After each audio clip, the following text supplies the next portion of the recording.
Flight controller. तुम्हें पता होगा ड्रोन में फ्लाइट कंट्रोलर कितना इंपॉर्टेंट होता है। फ्लाइट कंट्रोलर के बिना हम ड्रोन उड़ा ही नहीं सकते हैं। ड्रोन में फ्लाइट कंट्रोलर का क्या काम होता है? बेसिकली फ्लाइट कंट्रोलर ड्रोन में हमारे इनपुट को कन्वर्ट करके मोटर की स्पीड कंट्रोल करता है और बाकी सारे सेंसर्स को यूज करके ड्रोन को स्टेबलाइज करता है।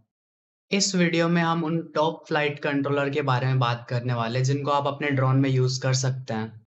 फ्लाइट कंट्रोलर को मैंने 2 कैटेगरी में डिवाइड किया है। फर्स्ट जिसमें कोई ऑटोनोमस फीचर्स नहीं है और सेकंड जिसमें ऑटोनोमस फीचर्स हैं और उनको हम प्रोग्राम कर सकते हैं। फर्स्ट कैटेगरी में हमारा पहला फ्लाइट कंट्रोलर आता है KK2.1.5 फ्लाइट कंट्रोलर। इस फ्लाइट कंट्रोलर में 80 मेगा 644 PA प्रोसेसर यूज होता है। इस फ्लाइट कंट्रोलर के ऊपर एक ऑनबोर्ड डिस्प्ले होती है और 4 बटन्स होते हैं। इस फ्लाइट कंट्रोलर को हम ऑनबोर्ड प्रोग्राम कर सकते हैं, मतलब इस फ्लाइट कंट्रोलर को प्रोग्राम करने के लिए हमें कंप्यूटर या लैपटॉप की जरूरत नहीं पड़ेगी। सेंसर्स की बात करें तो इसके अंदर जायरो और एक्सक्रोमीटर सेंसर होते हैं जो कि MPU 6050 चिप के अंदर होते हैं।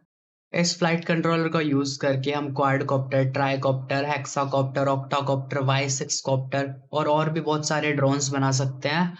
इस फ्लाइट कंट्रोलर को यूज करके हम फिक्स विंग प्लेन भी बना सकते हैं। इस फ्लाइट कंट्रोलर को अभी मैं रिकमेंड नहीं करूंगा क्योंकि इसका प्राइस बहुत हाई हो चुका है। फर्स्ट कैटेगरी में सेकंड फ्लाइट कंट्रोलर आता है ओपन पायलट CC3D एवो फ्लाइट कंट्रोलर। ये फ्लाइट कंट्रोलर STM32 चिप पे वर्क करता है। इसके अंदर 3 एक्सेस जायरो एंड एक्सक्लेरोमीटर होता है। इस फ्लाइट कंट्रोलर को ऑनबोर्ड प्रोग्राम नहीं कर सकते। इसे प्रोग्राम करने के लिए हमें कंप्यूटर या लैपटॉप की जरूरत पड़ेगी।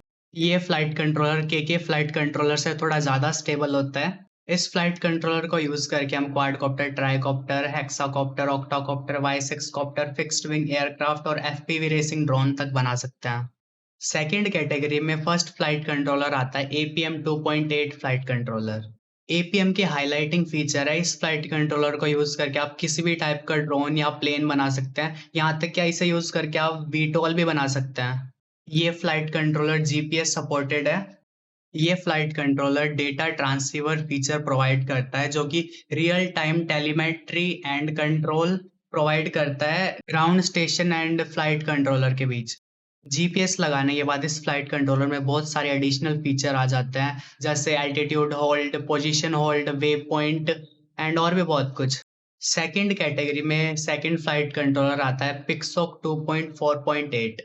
यह फ्लाइट कंट्रोलर APM से थोड़ा सा ज़्यादा एडवांस है और ज़्यादा स्टेबिलिटी प्रोवाइड करता है। इस फ्लाइट कंट्रोलर को यूज़ करके आप किसी भी टाइप के RC car, boat, aeroplane, drone, VTOL, antenna tracker और भी बहुत सारी चीज़ें बना सकते हैं। ये फ्लाइट कंट्रोलर भी APM की तरह टेलीमेट्री और GPS सपोर्ट करता है। ये flight controller UTR I2C SPI can interface support करता है जिसको यूज करके हम फ्लाइट कंट्रोलर से डायरेक्टली कम्युनिकेट कर सकते हैं। पिक्सोक एंड APM में एक पावर मॉड्यूल यूज होता है जो कि बैटरी लेवल और करंट मेजर कर सकता है। इस फ्लाइट कंट्रोलर को यूज करके मैंने पर्सनली ड्रोन्स, एरोप्लेन्स और VTOL तक बना रखे हैं। सेकंड कैटेगरी में थर्ड फ्लाइट कंट्रोलर आता है DJI NASA M Lite। इस फ्लाइट कंट्रोलर का प्राइस पिक्सोक के अराउंड ही है और ये GPS और टेलीमेट्री सपोर्ट करता है। नासा वैसे तो टेलीमेट्री सपोर्ट नहीं करता है पर थोड़ा जुगाड़ लगा के टेलीमेट्री सपोर्ट करा सकते हैं। इस फ्लाइट कंट्रोलर में पिक्सोक से ज़्यादा स्टेबिलिटी है, इसलिए ज़्यादातर लोग इसे यूज़ करते हैं। ये फ्लाइट कंट्रोलर पिक्सोक की तरह ओपन सोर्स फ्लाइट कंट्रोलर नहीं है, मतलब आप इसमें फालतू-फालतू के कोई भी फ्रेमवेयर इंस्टॉल नहीं कर सकते। जैसे पिक्सोक में हम RC कार, प्लेन, ड्रोन किसी भी चीज़ का फ्रेमवेयर अपलोड कर सकते हैं, पर इसमें सिर्फ ड्रोन का ही कर सकते हैं। सेकंड कैटेगरी में फोर्थ फ्लाइट कंट्रोलर आता है DJI NASA MV2।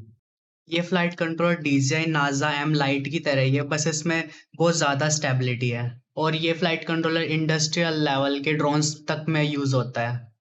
इस फ्लाइट कंट्रोलर का प्राइस पिक्सोक से ऑलमोस्ट डबल है। ये flight controller open source flight controller नहीं है, इसका मतलब बाहर का कोई भी जुगाड़ यूज़ नहीं कर सकता इसके अंदर।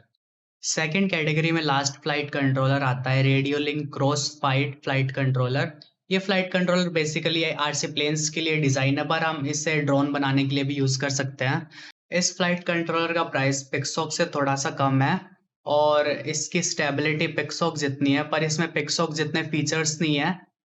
एट द एंड अगर आप बिगिनर हो और सिर्फ वन टाइम कॉलेज का कोई प्रोजेक्ट बना रहे हो, उसके लिए तुम्हें ड्रोन बनाना है, तो मैं रिकमेंड करूंगा नासा एम लाइट यूज करो। अगर आप थोड़ा इस हॉबी में आगे बढ़ना चाहते हो और आगे कुछ करना चाहते हो, तो मैं रिकमेंड करूंगा पिक्सॉक फ्लाइट कंट्रोलर यूज करो। और बाकी आपकी चॉइस है, जो भी आपको अच्छा लगे वो परचेज कर सकते हो।